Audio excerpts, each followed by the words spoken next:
Hello everyone, this is me Shalini. Welcome to the legal lens. I just hope कि आपकी exam की preparation बहुत अच्छी चल रही होगी और एंशिएंट हिस्ट्री की घटना चक्र सीरीज़ की जितनी भी वीडियोस प्रीवियसली अपलोडेड हैं वो आपने देख ली होगी। आज का हमारा टॉपिक रहने वाला है पूर्व मध्यकाल, जो कि 800 से लेके 1200 ईस्वी तक था। और ये मध्यकालीन इतिहास, मतलब अगर एंशिएंट का देखें तो सबसे लास्ट टॉपिक है और मध्यकालीन इतिहास के पहले का टॉपिक है। तो अब यहाँ से नेक्स्ट क्लास में हम मध्यकालीन इतिहास के बारे में जानेंगे। और यहाँ पे हमारा एंशिएंट हिस्ट्री का जो पार्ट है वो कम्प्लीटली ओवर हो जाएगा एंशिएंट हिस्ट्री का और घटना चक्र से। तो इसलिए ये वीडियो आपके लिए काफ़ी इंपॉर्टेंट रहने वाली है। इवन प्रीवियसली भी जो वीडियोस पड़ी हुई हैं वो भी आपके लिए काफ़ी इंपॉर्टेंट है। तो अगर आपने नहीं देखी हैं अभी तक तो चैनल पे प्लेलिस्ट पड़ी हुई है, आप वहाँ से देख सकते हैं। इसमें कट टू कट जितने भी टॉपिक्स, जितने भी पॉइंटर्स हैं, सब कुछ डिस्कस किए गए हैं, क्वेश्चंस डिस्कस किए गए हैं। तो आज भी उसी तरीके से हम अपने प्रीवियस पैटर्न को फॉलो करते हुए पहले नोट्स रीडिंग करेंगे, देन फर्दर जो क्वेश्चंस प्रीवियस ईयर में पूछे गए हैं उनको कवर करेंगे। ये टॉपिक जो है ये काफ़ी इंपॉर्टेंट है एग्जाम के रिस्पेक्ट में, इसको बहुत ध्यान से करिएगा। स्टार्ट करते हैं हम अपना डिस्कशन। यहाँ पे पूर्व मध्यकाल के बारे में हम जानेंगे, जिसमें 800 से लेके 1200 ईस्वी तक की बातें जो हैं वो सब डिस्कस की जाएंगी। तो पहले हम चलते हैं, नोट्स रीड करते हैं, देन फिर फर्दर हम जो इससे रिलेटेड क्वेश्चंस प्रीवियस ईयर में पूछे गए हैं उन पे देखेंगे। इसकी शुरुआत होती है विग्रहराज चतुर्थ, जो कि 1153 से 1163 तक राज्य किए थे। विग्रहराज चतुर्थ की सबसे प्रमुख विजय दिल्ली विजय थी। ध्यान रखिएगा, विग्रहराज चतुर्थ जो थे, जो पूर्व मध्यकाल से संबंधित थे, उनकी सबसे प्रमुख विजय जो थी वो थी दिल्ली विजय। इसने परम भट्टारक, परमेश्वर, महाराजाधिराज जैसी उपाधियां धारण की थी। ये भी ध्यान रखिएगा, इस तरीके से भी क्वेश्चन बन जाता है कि कौन से राजा थे जिसने कौन सी विजय के बाद कौन सी उपाधि धारण की थी। तो ये सारे क्वेश्चन जो हैं वो बनते हैं। जयानक उसे कवि बांधव तथा सोमदेव ने उसे विद्वानों में सर्वप्रथम कहा है। सोमदेव ने ललित विग्रह राज नामक ग्रंथ की रचना की। ध्यान रखिएगा, सोमदेव ने किस नाम से ग्रंथ की रचना की थी? ललित विग्रह राज।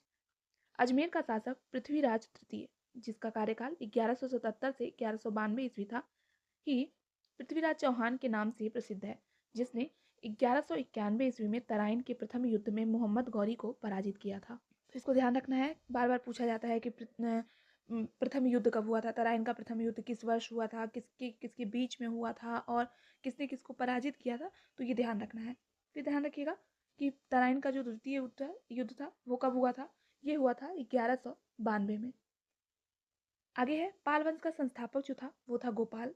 धर्मपाल के खालिमपुर अभिलेख में कहा गया है कि मत्स्य न्याय से छुटकारा पाने के लिए प्रकृति, जिसे उस समय सामान्य जनता जाना जाता था, ने गोपाल को लक्ष्मी की बाह ग्रहण कराई। नालंदा में इसने एक विहार का निर्माण कराया था। आगे है, धर्मपाल, जिनका कार्यकाल 770 से 810 था, एक उत्साही बौद्ध था। उसके लेखों में उसे परम सौगात कहा गया है। ठीक, उसने विक्रमशिला तथा सोमपुरी पहाड़पुरी के प्रसिद्ध विहारों की स्थापना की थी। ये बार बार पूछा जाता है कि किसने विक्रमशिला में जो विहार है उसकी स्थापना कराई थी? ध्यान रखिएगा, धर्मपाल ने। बख्तियार खिलजी ने विक्रमशिला विश्वविद्यालय को नष्ट किया था। ये भी क्वेश्चन बार बार बनता है, बख्तियार खिलजी ने किस विश्वविद्यालय को नष्ट किया था? तो विक्रमशिला विश्वविद्यालय को नष्ट किया था। आगे देखते हैं, पालवंशी शासक देवपाल बौद्ध मतानुयायी था। उसने जावा के शैलेंद्र वंशी शासक बालपुत्र देव के अनुरोध पर उसे नालंदा में एक बौद्ध विहार बनवाने के लिए 5 गांव दान में दिए। आगे है, गोविंद चंद्र गढ़वाल की रानी कुमार देवी बौद्ध मतानुयायी थी। उन्होंने सारनाथ में धर्मचक्र जिन विहार बनवाया था। ये सब पॉइंटर्स याद रखिएगा, जो जो भी स्टार मार्क्स किया गया है ये सब आपके एग्जाम में पूछे गए हैं। आगे है, गोविंद चंद्र का मंत्री लक्ष्मीधर ने कृत्य कल्पतरु नामक ग्रंथ की रचना की। इसमें 24 अध्याय हैं। गढ़वाल वंश का अंतिम शासक कौन था? जयचंद था। आगे है, हम्मीर महाकाव्य में चौहानों को सूर्यवंशी बताया गया है। हम्मीर महाकाव्य और पृथ्वीराज विजय के अनुसार चौहान सूर्य के पुत्र चाहमान नामक अपने पूर्वजों के वंशज थे। ये 4 अग्निकुलों में से एक है। आगे है, आल्हा और उदल महोबा से संबंधित थे। ये पूछा गया है क्वेश्चन, तो ये ध्यान रखिएगा। कहाँ से संबंधित थे आल्हा उदल? ये महोबा से संबंधित थे। ये चंदेल शासक परमादिदेव, जिसे परमल कहा जाता था, के सेना नायक थे, जो 1182 में पृथ्वीराज चौहान के आक्रमण का डटकर सामना करने के बाद वीरगति को प्राप्त हुए। चंदेलों और चौहानों ने इस संघर्ष का वर्णन चंद्रबरदाई कृत पृथ्वीराज रासो और जननी कृत परमाल रासो के आल्हा खंड से प्राप्त होता है। ध्यान रखिएगा, चंदेलों और चौहानों के जो ये संघर्ष हुआ था, इसका वर्णन कहाँ कहाँ मिलता है? तो एक तो चंद्रबरदाई की कृति है पृथ्वीराज रासो, वहां पे मिलता है, और जननी की कृति है परमाल रासो, इसके आल्हा खंड से प्राप्त होता है। ध्यान रखिएगा, इसको पूछा जा सकता है। आगे है जेजाक भुक्ति बुंदेलखंड का प्राचीन नाम था। चंदेल वंश के संस्थापक नन्नुक के पौत्र जयशक्ति या जेजाक के नाम पर यह प्रसिद्ध जेजाज भुक्ति कहलाया। खजुराहो लेख में शासक हर्ष को परम भट्टारक कहा गया है। शासक धन ने महाराजा धीराज की उपाधि धारण की। उसने प्रयाग के संगम में जल समाधि द्वारा प्राण त्याग दिया था। आगे है प्राचीन काल में पुंडवर्धन भुक्ति उत्तर बंगाल के क्षेत्र में अवस्थित थी। पाल, चंद, सेन राजवंशों के युग में इसके क्षेत्राधिकार का विस्तार उत्तर बंगाल से बाहर भी था। आगे आते हैं गुर्जर प्रतिहार वंश का संस्थापक नागभट्ट प्रथम था। इस वंश के शासक नागभट्ट द्वितीय ने परम भट्टारक महाराजाधिराज परमेश्वर की उपाधि धारण की। मिहिर भोज प्रथम वैष्णव धर्मानुयायी था। इसने आदिवारा तथा प्रभास उपाधियां धारण की थी। प्रतिहार वंश का महानतम शासक मिहिर भोज था। इसका शासनकाल 836 से 885 था। इसके बाद महेंद्रपाल प्रथम प्रतिहार शासक हुआ। इसका शासनकाल 885 से लेकर 910 तक था। आगे है महान जैन विद्वान हेमचंद्र ने सोलंकी वंश के जय सिंह सिद्धराज के समय में प्रमुखता प्राप्त की थी, तथापि वे उस उत्तराधिकारी कुमार पाल के सलाहकार के रूप में भी उसकी सभा को अलंकित करते थे। ध्यान रखिएगा, पूछा जा सकता है। आगे है सेन वंश के लेखों से ज्ञात होता है कि चंद्रवंशी क्षत्रिय थे तथा उनका आदि पुरुष वीरसेन था। सेन वंश के शासक बल्लाल सेन ने परम भट्टारक महाराजाधिराज परमेश्वर परम माहेश्वर निशंक शंकर आदि उपाधियां धारण की थी। इसने दान सागर नामक ग्रंथ की रचना की थी। आगे है लक्ष्मण सेन, जिसका कार्यकाल 1178 से 1206 था। सेन वंश के शासक थे। इन्होंने 28 वर्षों तक शासन किया था। इनके द्वारा एक नए संवत लक्ष्मण संवत का प्रारंभ किया गया था। तो ध्यान रखिएगा, किसके द्वारा किया गया था? लक्ष्मण सेन के द्वारा लक्ष्मण संवत का प्रारंभ किया गया था। आगे है विज्ञानेश्वर हिमाद्री जिमुतवाहन मध्यकालीन भारत के प्रसिद्ध विधिवेत्ता थे। विज्ञानेश्वर ने याज्ञवल्क्य की स्मृति पर मिताक्षरा शीर्षक से एक टीका ग्रंथ लिखा है।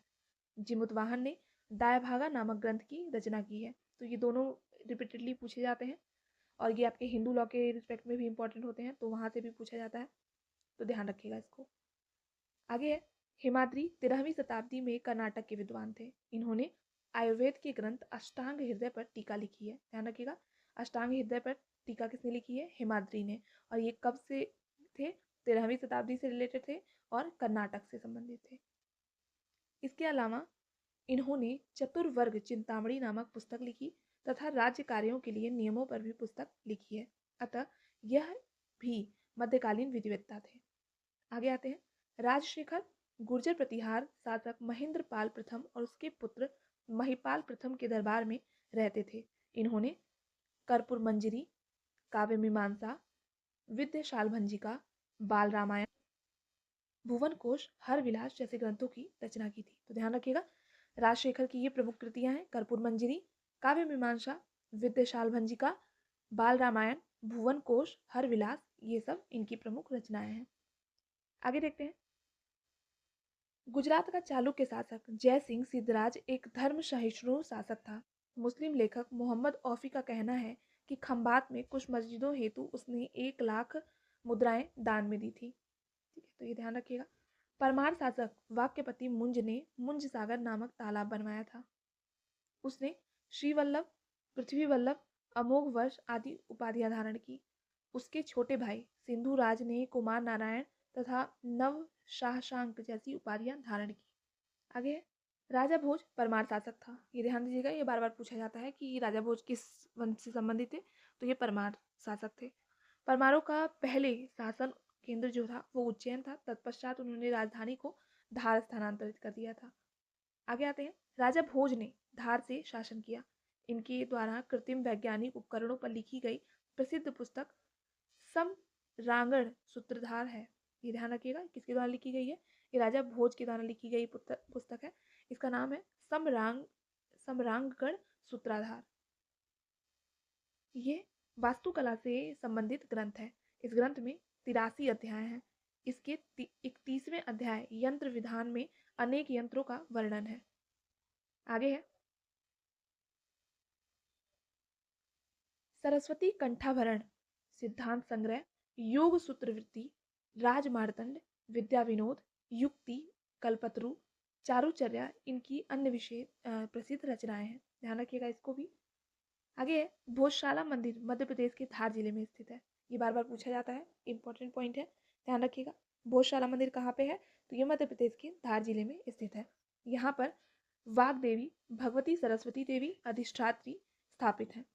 भोजशाला मंदिर का निर्माण परमार शासक द्वारा राजा भोज ने संस्कृत पाठशाला के रूप में करवाया था। अब यहाँ पे देख सकते हैं कि मंदिर है, ठीक है, लोगों का ध्यान नहीं जाएगा कि ये पाठशाला है, लोगों को लगेगा कि पूजा पाठ के लिए है।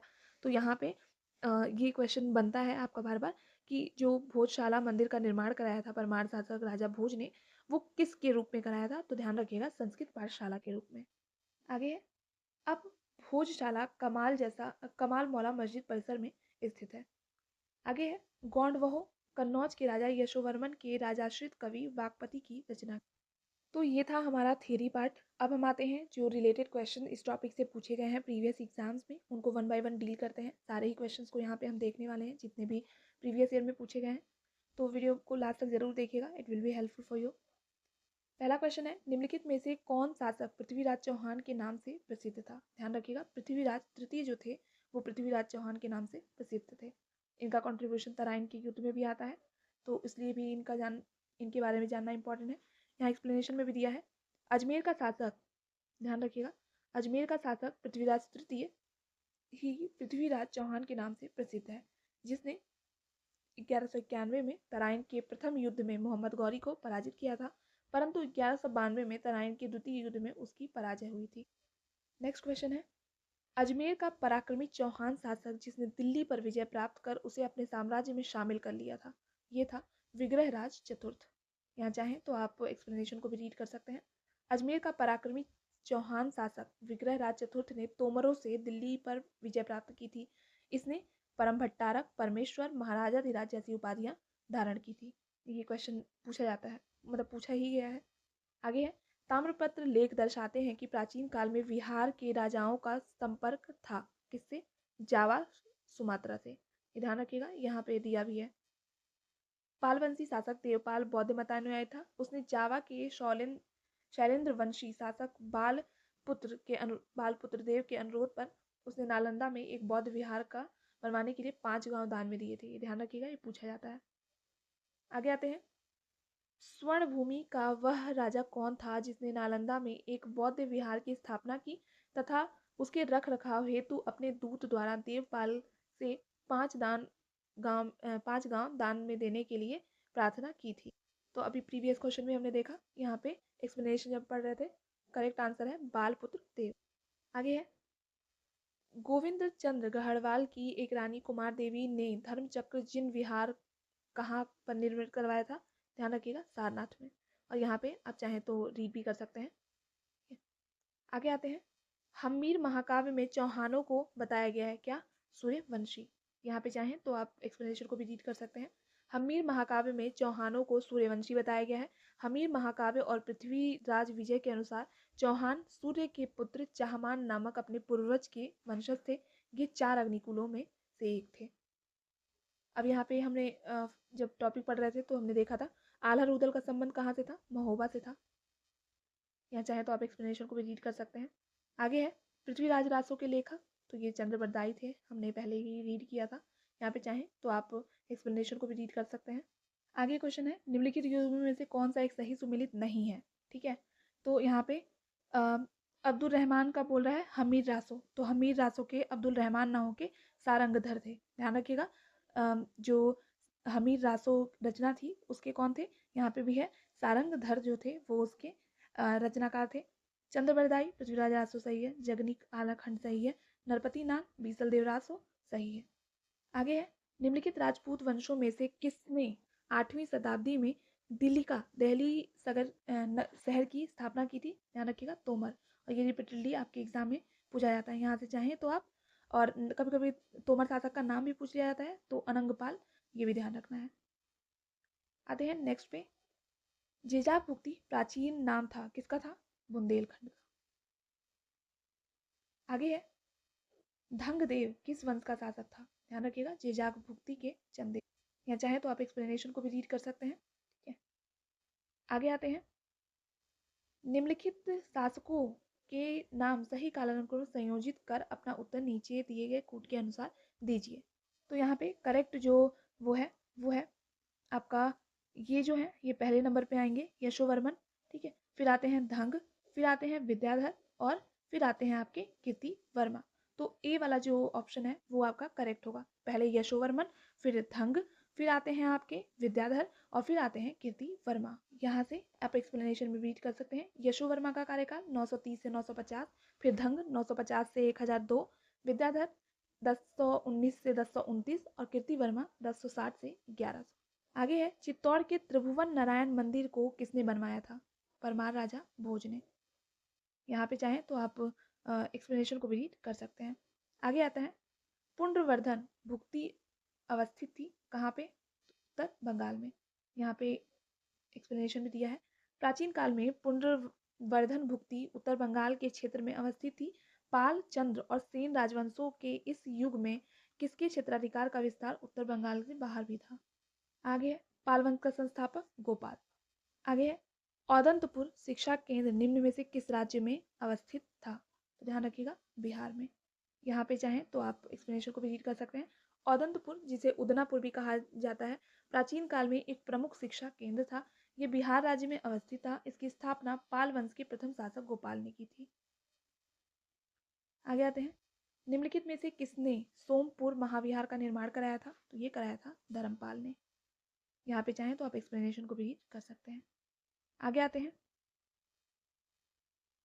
वही सेम क्वेश्चन यहाँ पे, विक्रमशिला नामक प्राचीन विश्वविद्यालय की स्थापना बंगाल के किस शासक ने कराई थी? ध्यान रखिएगा, धर्मपाल ने। ये क्वेश्चन जो है वो रिपीटेडली आपके एग्जाम में पूछा जाता है। आगे है, विक्रमशिला विश्वविद्यालय किनके द्वारा स्थापित किया गया था? धर्मपाल। आगे है, विक्रमशिला महाविहार की स्थापना किस वंश के शासक द्वारा कराई गई थी? पाल वंश। आगे है, निम्नलिखित में से किस शासक ने विक्रमशिला विश्वविद्यालय की स्थापना कराई थी? धर्मपाल ने। ये पाल वंश से संबंधित थे। प्राचीन भारत के एक महान शिक्षा केंद्र विक्रमशिला महाविहार की स्थापना किसने कराई थी? धर्मपाल ने। एक ही क्वेश्चन को आप देख सकते हैं कि कितने तरीके से पूछा गया है। आते हैं नेक्स्ट, विक्रमशिला विश्वविद्यालय इनमें से आज के किस राज्य में अवस्थित है? तो ये बिहार राज्य में है। यहाँ चाहें तो आप एक्सप्लेनेशन को भी रीड कर सकते हैं। अब यहाँ पे पॉइंटर्स दिए हुए हैं, तो जिनको हमें करना है कि कौन सा सही है कौन सा गलत है। तो इसमें देखिए यहाँ पे पूछा गया है उपयुक्त में से कौन सा गलत है, ठीक है। तो बिहार के वर्तमान बांका जिले में स्थित है। यहाँ पे विक्रमशिला इसके संबंध में पूछा जा रहा है, तो ये बांका जिले में स्थित नहीं है, ये पहला वाला गलत है। इसकी स्थापना पाल वंश गोपाल ने नहीं बल्कि धर्मपाल ने की थी, तो ये भी गलत है। तीसरा क्या है, बौद्ध धर्म का वज्रायन संप्रदाय यहाँ फला फूला, सही है। यहाँ खगोल विज्ञान, तर्कशास्त्र, कानून, व्याकरण, दर्शन ये सब पढ़ाए जाते थे, ये भी सही है। तीसरा चौथा सही है। पहला और दूसरा जो है यहाँ पे गलत है। तो हमारा कौन सा ऑप्शन सही होगा, मतलब इस क्वेश्चन के रिस्पेक्ट में कि गलत वाला पूछ रहा है, तो पहला और दूसरा जो है वो गलत है। यहाँ पे चाहे तो आप एक्सप्लेनेशन को भी रीड कर सकते हैं। आगे है, निम्नलिखित में से किन राजाओं को जनता द्वारा प्रत्यक्ष रूप से चुना गया था? तो ध्यान रखिएगा, गोपाल को और नंदीवर्मन, पल्लव, मल्ल को। ये जो आपका सी ऑप्शन होगा यहाँ पे करेक्ट होगा। यहाँ पे चाहें तो आप एक्सप्लेनेशन को भी रीड कर सकते हैं, ठीक है। यहाँ पे है, पाल वंश के संस्थापक गोपाल एवं पल्लव वंश के नंदीवर्मन, पल्लव, मल्ल को जनता द्वारा प्रत्यक्ष रूप से चुना गया था, ठीक है। आते हैं नेक्स्ट क्वेश्चन पे, निम्नलिखित स्थानों में से कौन सा स्थान पूर्व मध्यकाल में शिक्षा का केंद्र नहीं था? तो तक्षशिला नहीं था। ध्यान रखिएगा, यहाँ पे पढ़ सकते हैं, वर्तमान पाकिस्तान के पंजाब प्रांत के रावलपिंडी जिले में स्थित तक्षशिला प्राचीन समय में गांधार राज्य की राजधानी था। प्राचीन काल में तक्षशिला शिक्षा का एक प्रसिद्ध केंद्र था।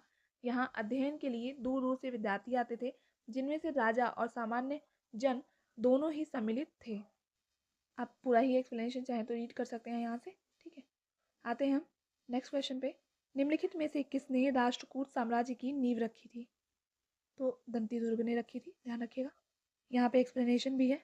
राष्ट्रकूट वंश की स्थापना 736 ईस्वी में दंती दुर्ग ने की थी। दंती दुर्ग के संबंध में कहा जाता है कि उज्जैनी में उसने हिरण्यगर्भ महादान यज्ञ कराया था।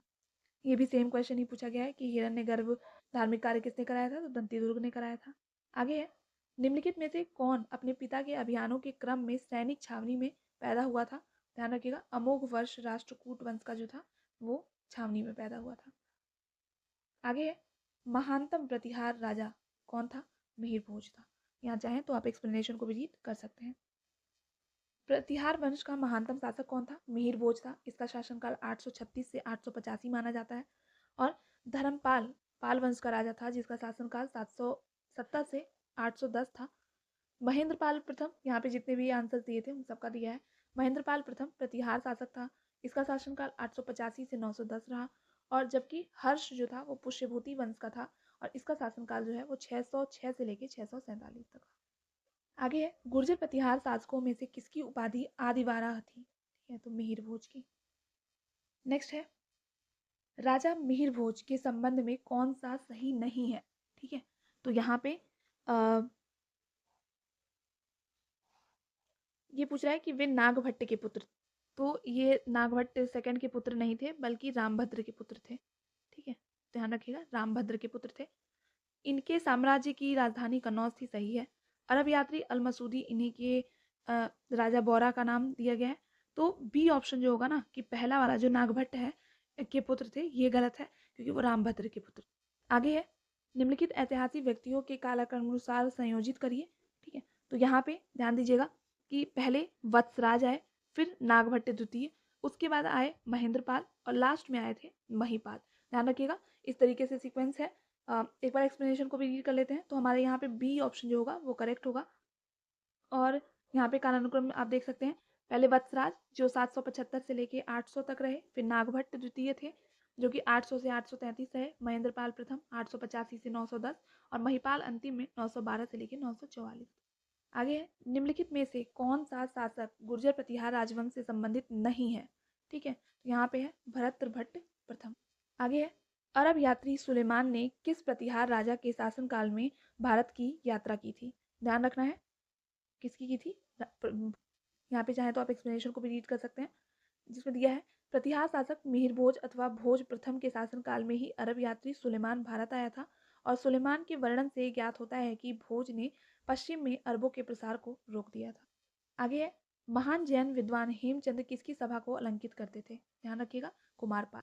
आगे है, निम्नलिखित में से किसे एक नया संवत चलाने का यश प्राप्त है? तो ये है लक्ष्मण सेन, इन्होंने लक्ष्मण संवत चलाया था। आगे है, लक्ष्मण संवत का प्रारंभ किस वंश द्वारा किया गया था? ध्यान रखिएगा, सेनों द्वारा।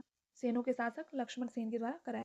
आगे है, महान संस्कृत कवि एवं नाटककार राजशेखर निम्नलिखित में से किसके दरबार से संबंधित थे? तो ये ध्यान रखना है, महीपाल और महेंद्रपाल। आगे है, यहाँ पे मिलान करना है कौन कहाँ से संबंधित था। तो यहाँ पे प्रतिहार की बात करेंगे तो कन्नौज से। ठीक है, उसके बाद चोल की बात आएगी तो तंजौर आ जाएगा, फिर आएंगे परमार तो धार आ जाएगा, और सोलंकी अहिनवाल। ठीक है, ये ध्यान रखिएगा, इस तरीके से डी ऑप्शन जो होगा वो हमारा करेक्ट होगा, ये ध्यान रखिएगा। चाहे तो आप एक्सप्लेनेशन को भी रीड कर सकते हैं। यहाँ पे आते हैं नेक्स्ट क्वेश्चन पे। यहाँ पे युग्मों का मिलान करना है, राजा हैं और उनके रिलेटेड राजवंश हैं। तो एक बार हम मिलान कर, यहाँ पे एक्सप्लेनेशन भी दिया है। विकल्पित राजाओं में नन्नुक चंदेल वंश का संस्थापक था। जय शक्ति चंदेल शासक, चंदेल वंश का ही शासक था। नागभट्ट सेकंड जो था वो गुर्जर प्रतिहार का शासक था। और भोज जो था वो परमार वंश का शासक था। यहाँ पे गुर्जर प्रतिहार वंश का संस्थापक कौन था? तो ये था नागभट्ट प्रथम। आगे है, निम्नलिखित में से कौन त्रिकोणात्मक संघर्ष का हिस्सा नहीं था? चोल नहीं थे।